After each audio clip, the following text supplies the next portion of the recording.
All right. Thank you for joining me for another drop-in session. Today we're going to talk about WSCAT, SIL, ILL, interlibrary loan, all of the different ways to say the same thing, which is borrowing materials from outside of our system.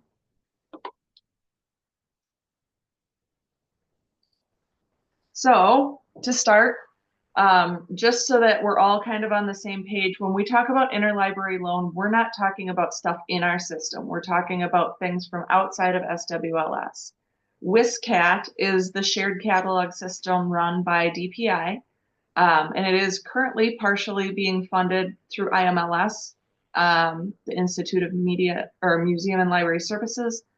We are hoping to get some state funding to keep it going in case that goes away. But another word for WSCAT would be ILL. And then SIL, which is short for CIRC ILL or CIRC Interlibrary Loan, is the function in Verso that makes WSCAT and Verso work together. So I talk about WSCAT/SIL pretty interchangeably because that is just the function that we use to facilitate interlibrary loan. When you're searching and requesting materials, the big thing is to use those pancakes on the quick search screen to select your resources. Your resources might look a little different than this. They might be put in a different order or have different headings. The main thing is if you're searching outside of our system, just check all. Look through all of them. And then it will automatically search all of those different catalogs. The reason that you do this search and it takes a little bit is because it's live searching all of those catalogs at that time. So you'll have to be a little patient and select like added results or whatever. There's a little pop-up at the bottom when you complete a search.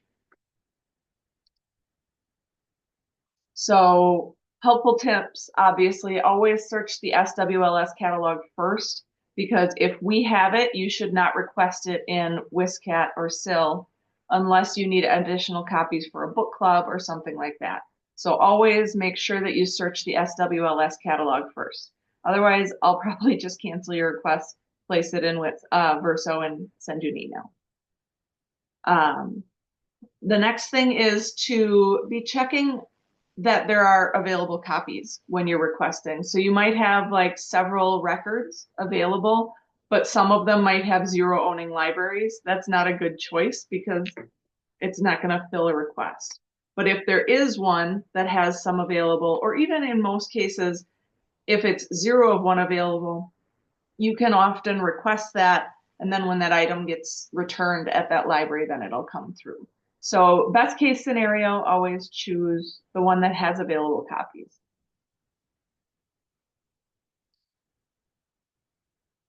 Next up, when you enter the full record to start requesting, make sure that the record has lenders that are willing to lend. It's a little confusing because it's either there or not there. It'll say ILL lender, and it'll either have it or not have it. So in this case, perfect. Janesville will send it to you. Go ahead and request it. In this case, well, there's two lenders in this record, so you might as well request this too, right?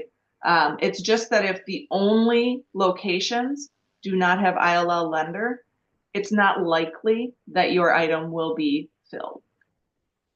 And then you can hit request this item or multi-copy if you're doing a book club request. It's important if you're doing multiple copies, I'd say more than even just 2 or 3, to use that multi-copy button instead of requesting this item over and over. Because when you hit request this item, your request goes through a filtered list of libraries in the same order. When you hit multi-copy, it spreads those requests out to different libraries all at the same time so they get filled faster. So if you just request this item, it'll go to Madison Public and then, to each one of these libraries all in the same order.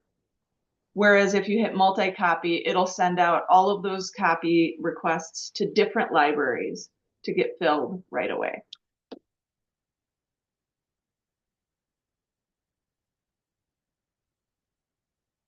The next things to look at when you are reserving an item, is any addition acceptable? Typically, this is by default checkmarked as yes. But if you need large print specifically, or if you need VHS, not DVD, you should uncheck that, because otherwise they have a lot of leeway to give you like that title in whatever format they have. So if you don't care, if you just want the book and you don't care if it's regular print, large print, whatever, any edition is acceptable. That also goes for like a classic that has like 19 printings. If you don't care which printing it is, any edition is acceptable. That's great. If there is a specific edition, you need to uncheck that. The next one is to try out of state. And out of state would be defined as somewhere outside of Wisconsin and Minnesota and the Dakotas, which have like an agreement. We do van delivery with those libraries. Trying out of state is more likely to result in you getting something in the mail. And some libraries will charge you for that, and you will have to pay for the postage to send it back as well. So you can uncheck that. Some libraries have it unchecked by default, so you would have to check it if you specifically do want to try out of state. And then another one down here is this format only.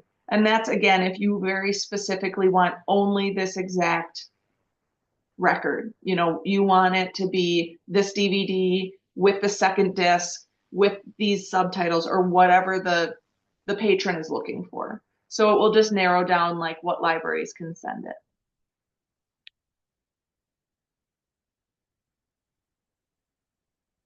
When you receive items, we're going to skip this for now because it looks a little different now. The borrower requests is the place to start. You can either search by title, by patron, or by request number, which is kind of handy. You can search them all in the same spot instead of needing to go to a different place. So when an item comes in the bin, you'll go to borrower requests, find that item, and mark it as received. That will automatically transfer it to your patron's account on a brief record. And then you'll be able to just click the checkout button on that item. And you'll be able to see in the patron's account whether those ILL items are coming. You'll see the ILL items tab in their account, and you can see like these have been received, this is on the way. It might still say this item is pending, which means it hasn't quite been filled yet. So you can see those statuses on the patron's account as well. And that is kind of the benefit of having SIL as our function. Most libraries need to use WSCAT and their ILS separately, so it's two transactions. Ed, you and I still do that because of the way our system works. So having just one system that works together is really kind of convenient for us. This is the most important slide in the whole presentation. When a patron returns an ILL to your library, all you need to do is check it in verso. And the barcode on the item is the letters ILL and then the WSCAT request number. So the WSCAT request number is that short 6 or 7 digit barcode on that WSCAT shipping label. So you type ILL and then either type or scan that WSCAT request number. That will check it in from the patron account. It will automatically mark it as returned in WSCAT, and it deletes the item both off of your patron's record and out of our catalog. So it's really important to return them this way. Don't go to the ILL admin tab and mark it as returned. Always check it in verso.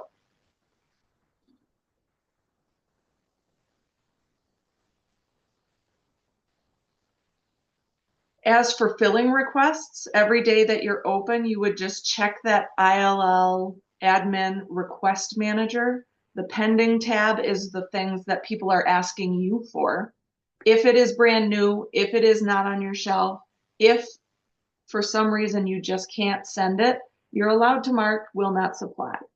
But the goal is always to share as much as you can, and never request items that you wouldn't send. So if you have video games, for example, but you won't loan them in ILL, you should never request them in ILL. That's not fair.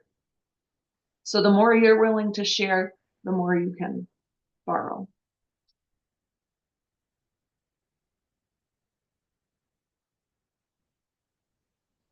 When you're filling a request for another library, check the borrower's notes. Sometimes it'll be like large print only or allow whatever extended due date. And make sure you're willing to accommodate those wishes before you send it.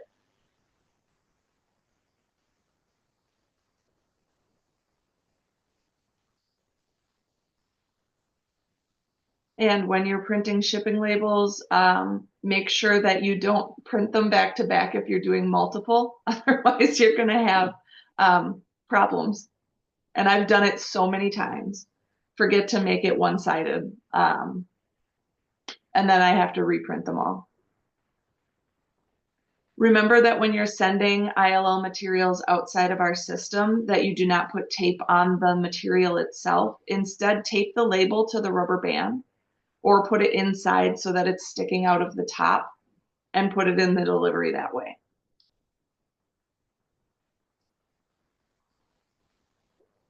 And here's like a really nice thing that people sometimes forget. When your material is returned from ILL, so you loaned it out to Madison Public, they sent it back, the only thing you need to do is check it in by your library's barcode in the Verso check-in screen. You don't have to do anything in ILL. It automatically completes that transaction when you check it back in. So it's much simpler to just check it in Verso when it comes back.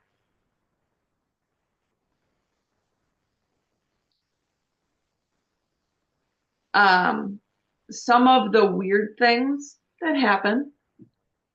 If patrons want to renew an ILL material, you need to request a renewal from the owning library through that ILL request manager. If a patron loses a book, you'll have to talk to that library. And this is one of the places where SWLS rules and ILL rules are different. In our system, if a patron loses the library book, they are ultimately responsible for that payment. In ILL, for the state of Wisconsin, if your patron loses the book, even if they won't pay you for it, your library is fiscally responsible for the cost of the replacement. So, I mean, you can still ask your patron to pay, obviously, but even if they won't do it, you still have to. It happens very rarely, but it's one of those rules that just varies a little bit. And then if a patron returns an ILL to the wrong library, it will eventually usually end up back at the home library. Usually in ILL admin, the item gets marked as complete, and then we can manually check in that item. I think everybody here has probably contacted me and said, this is still on my patron's account, but they returned it. And we've been able to check it in, get it out of there because it has been completed. They probably just returned it to the wrong place. So, and on the lending side, I kind of covered this. Do you have to fill every request? No. When a library requests a renewal from you, you can change it to accepted renewal, but you have to go to Verso's patron status and checkout, find the library, and manually change the due date, because you can't do that from the ILL admin screen.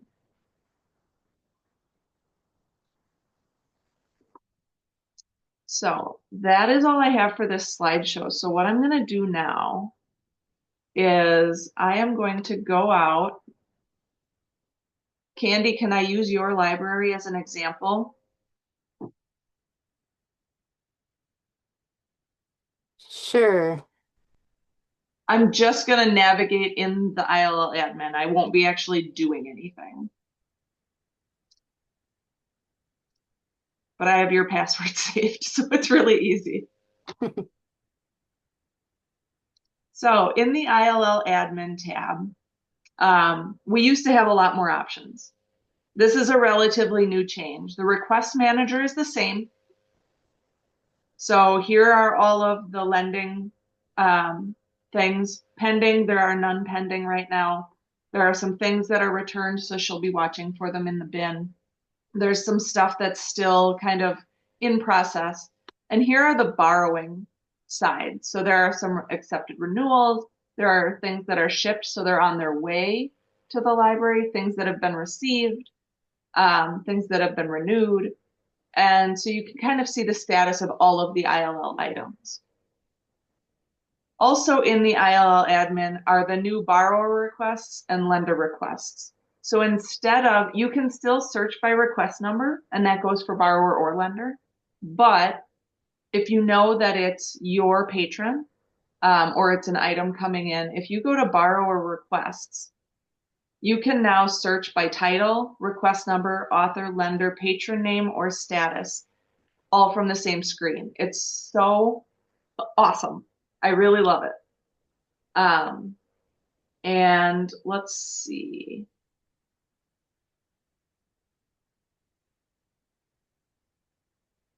If we ever wanted to look at a request, I don't know what this red line is. I'm sorry. We'll just click into one, and you could change the status if it wasn't a complete one and hit submit. And then when you're done with this, you want to go back to that borrower request screen. This little X in the top gets you right back to the same screen, so you can go on to your next thing. So if you've got a stack of them that you need to receive, you would come here. You can either scan your WisCat request slips or WisCat shipping labels here, and it will pop up the one you want, or you can look by title, receive it, click that little X, and it'll bring you right back to this one. So, and then also from here is that print shipping labels. Usually this is just things that are shipped or will supply. You can change it to shipped, returned, returned and shipped. And if you can't find it, if you're looking for shipped things, you can't find it, change the view to both printed and unprinted, and it'll give you a much better list of options for printing. Every once in a while, it'll think that it has printed a shipping label when it hasn't, or you need another one or something. So remember that these little drop downs will help you find what you're looking for. Does anybody have any questions about ILL?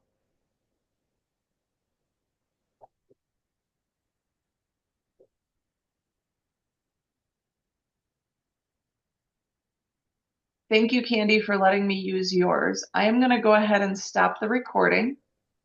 I just had one quick question. On the Oh, sure. on the completed requests that show in the request manager, is that for the month, for the year?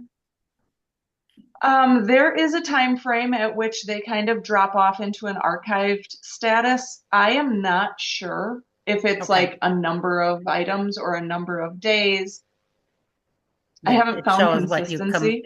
completed. Okay, because we have a lot and I just thought So okay, thanks. there's nothing you need to do to make them go away. They eventually will archive themselves. I just wondered if I was getting in the Guinness Book of Records, that's all.